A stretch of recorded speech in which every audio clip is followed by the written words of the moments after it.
This is the Vector Optics Tauron 5-40 by 56. This has been an interesting scope to review because it is not what I originally had thought it would be reading the specifications, but that doesn't mean it's bad. I actually think it has a very nice niche that it fills in, and it's for a pretty good price. So, before we get going, I'll do the unboxing video, but even before that, disclaimer that this was indeed sent to me by Vector Optics, but all of my opinions are my own. They do not control any of my editorial content, and they do not receive an advanced copy of this video or anything like that. So, without further ado, let's get into it. So, what do you get in the box? You get this gigantic sleeve. You have a reticle manual, which I always recommend for any reticle that is more complicated than just a simple cross or post. Looking up your reticle manual and how to use it is for the best. And there is also a little user manual in here, although this is just a user manual, not a reticle manual. You get some very quick information here, as well as some warranty information further down. And this is what comes in the box. You get a sunshade. You get this little box here that has a little medallion encased in one of those snap close floating little plastic things. I've seen these on social media, but I've never actually held one before. Very interesting. You should be able to just open it up and take this out. It's just a pin, so that's kind of interesting. You get some Allen keys. This, I believe, is a windage lever, so you can, or sorry, not windage lever, zoom magnification lever that you can add on to the turret here. We've got a little microfiber cleaning cloth that lives in this little pouch. We've got an adjustment tool for the caps. And these are the 34mm rings that are included in the box. These are their X-Accu rings. These are the same rings that I have reviewed in previous Vector Optics videos, except this one is 34mm. And finally, this is your scope. This is a chunky scope. You get some rubber lens caps on the side. Let's take a look through it. So, you've got a blue-ish color, slightly color shifting ring at the back with the name of the scope, Vector Optics logo on the side. You have your zoom magnification from 5 to 40. I believe this is where this little piece goes to help you move it along. You have a focus ring at the back. Now this scope is measured in MRADs. Your top turret is a pop up and turn, and oh boy, that is very, very nice. That feels basically identical to the $1,500 scope that I have from Vortex. That is very nice. I do like that there is a little lip on the edge here. Makes pulling it up just a tiny bit easier. Now the windage cap actually works the same way. Pull out to the side and then turn, and very satisfying turrets. Unbelievably. I'm actually shocked at how good that feels. Wow. All right. On the left side, you have two. You have your focus distance, so everything out from infinity to as close as just under 15. And you have your brightness levels starting at 1 and moving all the way to 6. Now, what's nice about this brightness lever is that there are alternating stops, 1 to 6, and in between each of those numbers is an off. So if you want to leave it at, say, 4 or 5 power, you can just flick it off instead of having to go the whole way around. It does not come with a battery, so you're going to have to provide your own 2032 battery. One note is that this was actually very stiff to get off. You are not going to be able to do this at all with your fingers. You are going to need to use this little tool here. And with the box out of the way, this is what it looks like with the zoom lever on and the sunshade. This is not as big of a scope as I originally thought, considering the size of the box, but it is still a fairly large scope. It's pretty chunky, if you can't tell. What is very interesting is this lever, this throw lever. It's actually hollow in the middle. So if you have it at about 15, and you're between 20 and roughly 10 power, you will always be able to see what your elevation dial is dialed at. You're never going to be able to lose sight of it with this blocking it. So that's a pretty cool thing that they added to it. But that's it for the unboxing. Let's head back to the review and see how it did.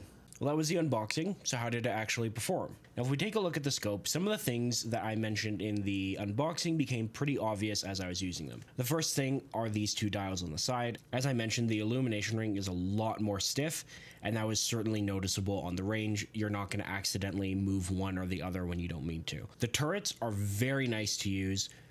Very nice positive clicks on the range. They were super easy to use. I did adjust the zero stop, so my zero stop will allow me to go down 5, but I believe you can change exactly how many stops you want to go down on the zero stop. You just have to do it yourself. In terms of the numbers, very nice to have all the numbers facing you in the correct orientation, right?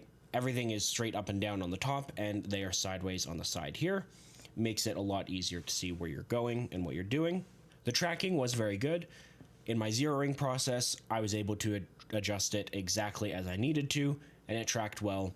And finally, in terms of mechanical stuff, the throw lever was very nice to use. It's smooth, it's easy to move, but there's more to talk about with the throw lever and the zoom levels in a minute. Now, I want to talk about the illumination for a second, because the illumination is one of the really impressive parts of this scope. Now, the scope actually has two different kinds of illumination.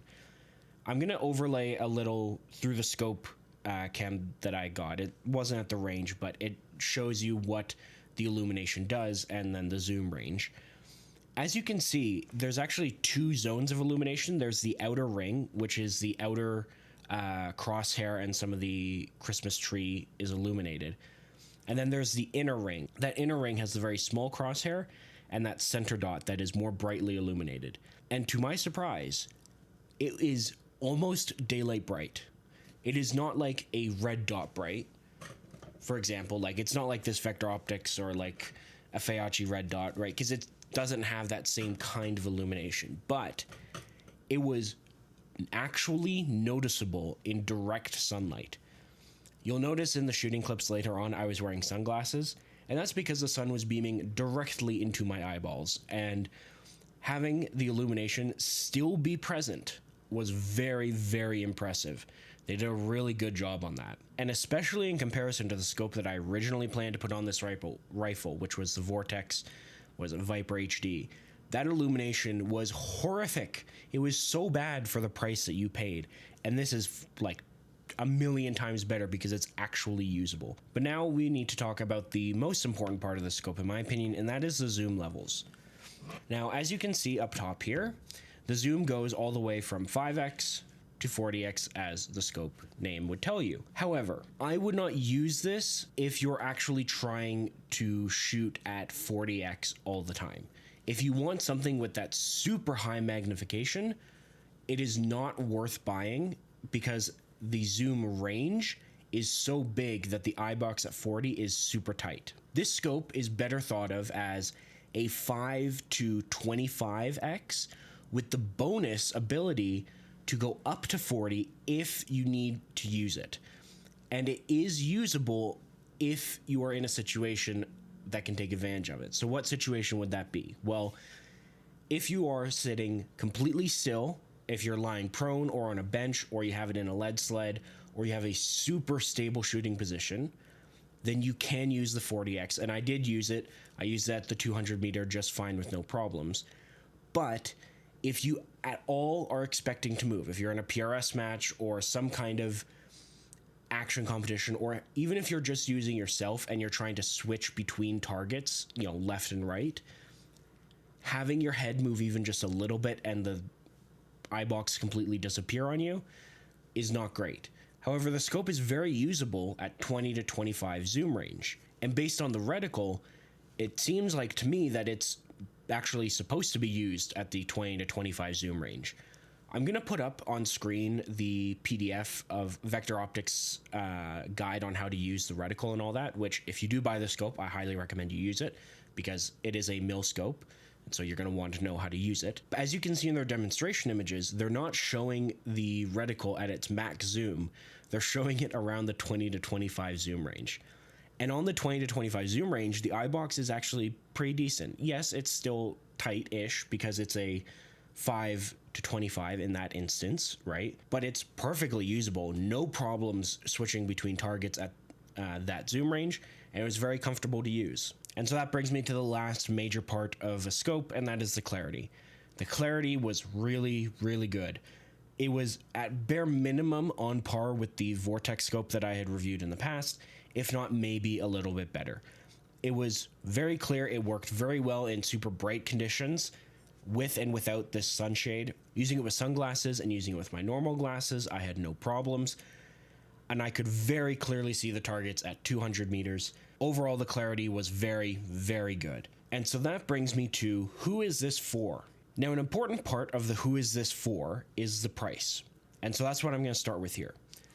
My direct comparison to this is the 5 to 25 Vortex Viper HD that I reviewed in the past.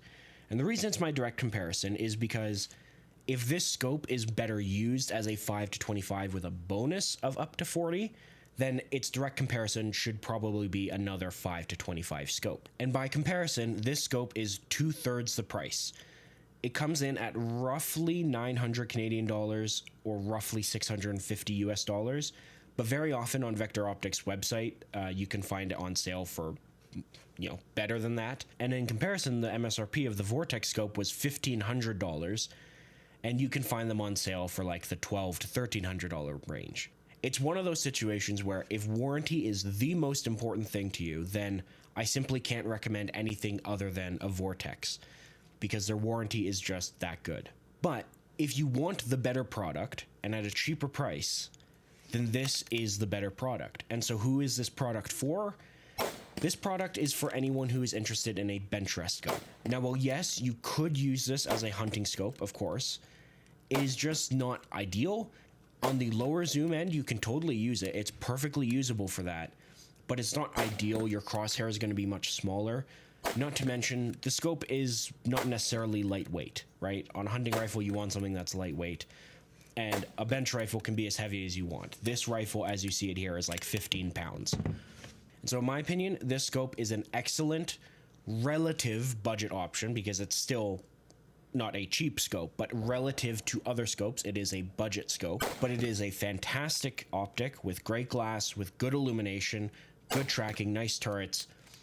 It is a really excellent optic, and I'm super impressed. It is staying on this build. This rifle build, if you're curious, is one that I will make a video on in the future. This is my personal rifle that I want to build out, and it is not coming off this because it is that good. That is it for this video.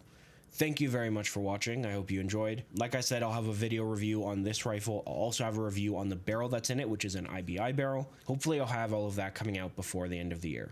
I have some other videos that you don't want to miss either, so keep an eye out for that. Thank you very much for watching, and have a good day.